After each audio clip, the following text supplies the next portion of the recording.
Grabe ang siksikan sa MRT kanina! Di ko makita yung pinto! Paano? Hanggang kilikili ka lang ng katabi mo Ngek! Makinig kayo! May kwento ako sa inyo tungkol sa isang taong ganyan din ang problema, pero naging VIP!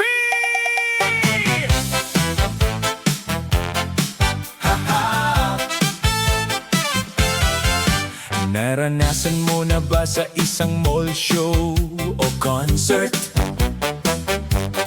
Nasa likod ka nakatingkayad, basang-basa ang t-shirt. Kahit anong talon mo ang nakikita mo lang ay batok. Nang matangkad mong katabi na ang buhok ay puro alikabok. Ganyan ang buhay ng mga hindi nabiyayaan ng height.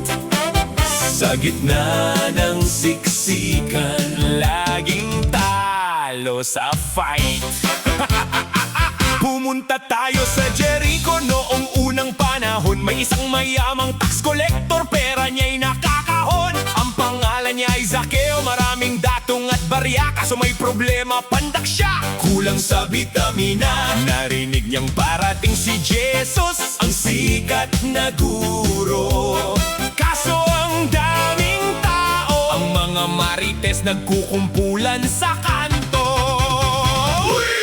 Hoy Zaccheo, anong ginagawa mo dyan?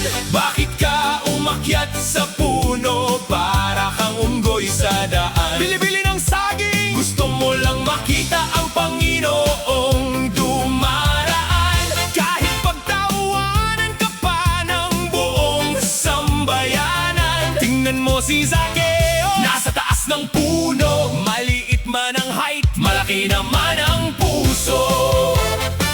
Dumaan na si Jesus, tumingala sa itaas. Nagulat ang mga tao, umurong ang kanilang angas. Sabi ni Jesus sa kanya, Zaccheo, bumaba ka dyan ng mabilis at alive, sapagkat sa bahay mo ako ay tutuloy ngayon.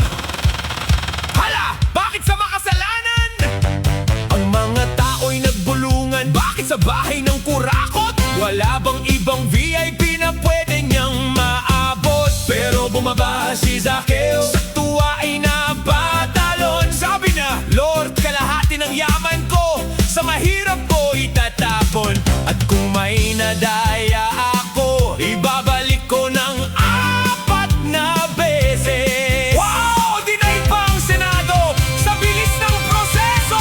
Sabi ni Jesus sa kanya at sa ating lahat, ang kaligtasan ay dumating sa bahay na ito.